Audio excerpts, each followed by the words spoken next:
a good way of life, and they become devout people of God. So that always encouraged me when I seen that, but I never had that push.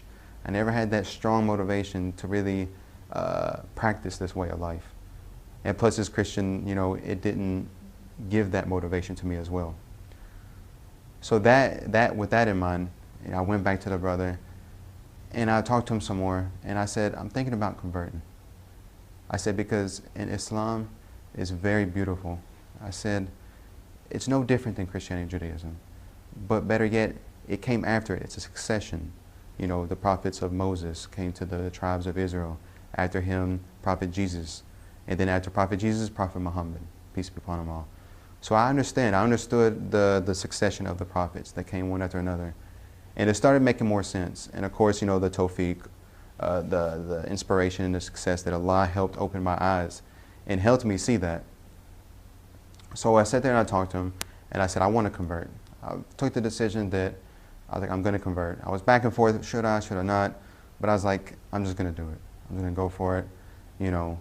Of course, there was hesitation because I've been raised all my life Christian, as a Christian. And it's not easy for a convert always to make that big jump. So it's some hesitation. But I embraced mainly because, in Islam I saw structure. I saw a systematic way of beliefs. They were definite, they were explained. In Christianity, we didn't have that.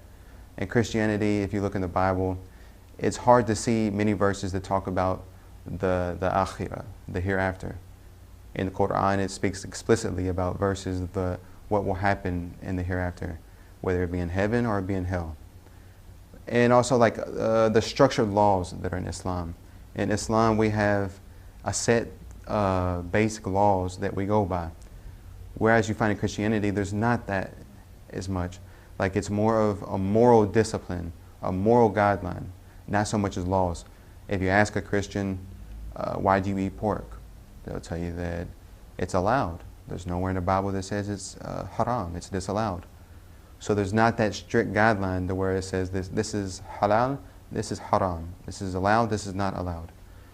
So that itself, I needed that structure, because as a Christian there wasn't structure. I felt like I'm just going to church on Sundays, I'm taking the title of a Christian, that's it. There wasn't no strong foundation of beliefs, of laws. And then we have also Sunnah, the way Rasulullah did, the acts he did, what he said, and what he silently approved of. So we have every basic act that we can think of, whether it be waking up, going to sleep, showering, brushing one's teeth, dressing. There's a specific act that Rasulullah did that we follow as well. But we don't have too much of that in Christianity. We can't say that, well, Jesus, he dressed this way, he ate this way, he said this before he ate, after he ate, he said this. He gave us a strict guideline on how to eat, what our diet should be. None of this is found in Christianity. So mainly the structure and the strong belief system that was the main thing that motivated me to embrace Islam. Just me and two other brothers. Another brother, he was learned. He had a lot of knowledge in Islam, and he taught the community. And I did my shahada with him, the testification. And it was just me and two other people. There wasn't no ceremony or, he became Muslim, but it was just 3 people at that time. But later it was announced to the community that, hey, Zakaria, he embraced Islam. He's Muslim, come to him, talk to him, help him, etc. My name was given to Zakaria, but my mom and dad agreed to give me a name that if they wanted to call me by English, there would be an English equivalent to it as well. So you have Zakaria in Arabiya, and in English you have Zachary, or short for Zach. And then also in Hebrew, Zechariah. So there was that switch you could do with my name. Like if my mom wanted to say the English, which of course she did, she would call me Zachary or Zach. But my father would always call me Zakaria. Zakaria. It was after my conversion that living in Jackson, Tennessee, there wasn't barely any Muslims. And the Muslim community that was there were all Sunni. So before that, a few steps back, I remember I seen a friend, also another friend, not so much a friend but an acquaintance, and he was Shia.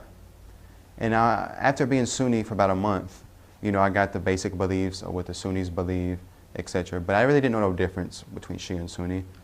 So the brother, I basically asked him, what is the difference? What is the core difference between Shia and Sunni? And he basically broke it down. And he said that, of course, we believe in the 12 Imams, alayhim as-salam, the spiritual guides after Rasulullah, who protected the community from misguidance. And then he also said that one of the other core differences between Shia and Sunni is that Sunnis believe in Qadr. They believe everything is predestined. But us Shia, we believe that Allah is Adl, that Allah is just, and that Allah ordains certain things, like where we're born, where we'll be born, and things like this. But there's also other things that we have a free will in. We have a limited free will, and that we're able to do certain things, and there's some things we have no control over. So this made sense as well. And then he mentioned a concept. He said that the Sunnis believe that all Sahaba of Rasulullah sallallahu alaihi wasallam, they all believed that all the Sahaba, all the companions, were good. They were infallible. Not infallible in the sense they didn't commit sin, but they couldn't be accused of any bad act, or you couldn't degrade any one of them. You had to respect them. It was absolute. So then as a Christian, I look back that even the 12 disciples of Isa, Jesus alayhi salam, there was good disciples and there was bad disciples. Every community of every prophet, there was always good and there was always bad. There was never a community that every single companion of a prophet was infallible, or not so much infallible, but never committed sin, never committed a mistake, never went back on his faith, or went even against the prophet, because we have this also in Christianity. But with the Sahaba, I could grasp that. So then after that, we continued to talk about the main differences between Sunni and Shia, and then he just broke things down. And then I converted to Shiism after the conversion from Christianity to Sunni. So I took it upon myself to take the books that I had in my access, in my reach, to do research my own, because I had to have the certainty of myself, not just what somebody else told me. So I went through Sahih Bukhari, Sahih Muslim, and I remember seeing one distinct hadith, because it took me back to one of the points that the brother made. He said that one of the aspects of the Shia is that they believe that the Imams, the 12 Imams, were the guides after Rasulullah, instead of and particularly just the companions. The companions had their role, but they were the main guides. So the hadith says that Rasulullah said, يَكُونُ إِثْنَ عَشْرَ أَمِيرًا كُلُّهُمْ مِنْ قُرَيْشٍ. So I looked at it and I read it, I was like, this itself says 12 Imams, 12 Amirs. Different hadiths say Amir or Imams, differences. But for the most part, we understand what it's saying. So I went back to the brother and I said, is this one of the narrations that you use to support your belief as a Shia? And he said, yes. He said, this is not the only one. He said, there are many, many hadith narrations in the books of Sunni that support Ahlul Bayt, that support the guidance of the Imams after Rasulullah. So through that, I took the books and I read more and I looked into it more. And over time, things started coming to the light.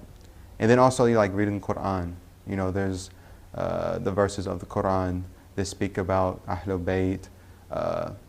Ya ayyuhal ladina amanu ati Allah wa ati Rasulah wa ulu amri minkum. So it said that, oh, you who believe, obey Allah, obey His messenger, and obey those in authority. So of course, there's two sides of the argument. The Sunnis say, no, the people of authority are the rulers, or the people who are in authority in general. But the Shia say, no, that we have authentic narrations that have come to us from Rasulullah and Ahlul Bayt that say that, no, this is specifically the Ahlul Bayt, the family of Rasulullah, the Imams. So this helped as well. And plus, I had access to a Shia tafsir. It was like a simple tafsir, nothing major, but the general interpretation of the Quran with hadith from the Imams. And I would run across this as well, look at the different ayats, compare it to the Sunni tafsir. So I was kind of back and forth, just comparing, studying, asking questions, until finally, alhamdulillah, Allah gave me tawfiq. Allah opened my heart, and He helped me see the beauty of Shia Islam and the different aspects of the beauty of the different beliefs and that revolves around Ahlul Bayt, and particularly alayhim as-salam. So after that, I became Shia. the place where I was at, of course in Jackson, Tennessee, there wasn't many Muslims, and the Muslims that were there were Sunni. So on top of that, I felt very restricted. I felt very like I was in a tight spot because I was reading different books that I would order from Iran. I got books in publications. I would write them a letter, they would send me books. So in English translation, English books. So I would read all the time, different Shia books about the beliefs, history, and particularly history, because the history opened my eyes to a lot of things that occurred. So this itself, it helped a whole lot. And I just kept reading. But at the same time, as I'm reading, when you read something new and it's exciting, you want to share it. Anytime you learn something and it's exciting, you want to share it with somebody else. Or you may have questions. So I had access to Facebook. So I had, shuyukh, scholars who were from Qum, from Najaf. I had other brothers who were studying the seminary in the house as well. But it's not the same being in physical contact with other Shia and being able to converse with them, interact with them, and other things like that. So I felt very restricted. So what I was doing, I was working and I was doing trade school, and I had my mind made up that I was just going to work trade school and just study as much as I can, because my studying was just a passion. It was a love. I found something very beautiful, and I just wanted to get more and more and more and learn more about it. So the brother mentioned to me, he said that, as much as you study and as much as you're into the religion, you should go to the Hawza. So at the time I knew nothing what Hawza was. He said it's a seminary where students come and they study full time. So I said, okay, I'll take that in consideration. So I went to a friend, he's Ali, he's from Basra, Iraq, he's a Shia. But I didn't really associate too much at that time. So when we talked, he said, yes, this is what the house is, this is the layout, this is what you'll do, etc. So I said, okay. So I went home, I thought about it, and I thought this was a very good idea. This is the main thing that I've been wanting. So I went on Facebook, and I talked to a few people, got some advice, like, what do you think? It's a big step, but what do you think? Like, yeah, if that's what you want, and Allah has guided you in that path, take it. So the next step was that I needed contacts, because I tried calling the Hawza, and it's not the easiest process. So I was trying to make contacts. So it just so happened that I went on the internet, I went to different websites, Shia masjids or Shia centers, and I was trying to get as much contacts as I could that I could call them, get questions, could you help me in the process of getting to Hawza? So they're like, oh, okay. So I came across a scholar in Dearborn, Sheikh Hisham Hosseini, and I called him, and I didn't know who he was at the time, but I just called a random center, and it just so happened to be him. And I asked him basically, I need help. I need help with Hawza. I want, a contact that can, put me on the right track, what I need to do, because I have no idea what to do. So he said, fine, that's okay. He said, just come to Dearborn, and we'll show you around, and this and that. But I had a full-time job. I was working. I was settled. So I was kind of scared. I was afraid to take that big step at first. I was like, how do I drop something for a chance that something might happen? I quit my job. I give up everything. But at the same time, I thought to myself, I said, anything we want, we have to make a sacrifice. We have to drop certain things that we're attached to get something better. We have to take a chance sometimes. So I said, okay. I said, after calling again, I said, okay, I'm going to come. So I dropped everything, I bought my bus ticket, and I moved to Dearborn. So when I got to Dearborn, I met the sheikh.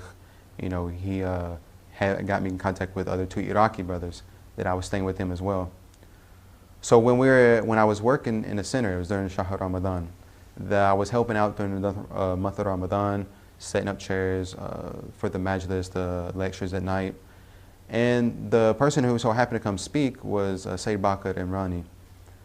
And I remember sitting to him, talking to him in the library. We were in the library. And I asked him, I said, do you know anything about the Hawza? Can you help me as well? What can you do? So he said, let me make some calls. Let me see what I can do. Initially, we tried to get into Najaf. I was just going to go ahead and go to Najaf first, come to the Hawza and study.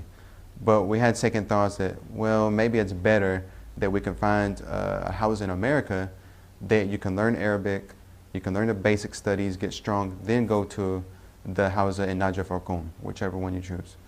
So he called, he made contacts, and he called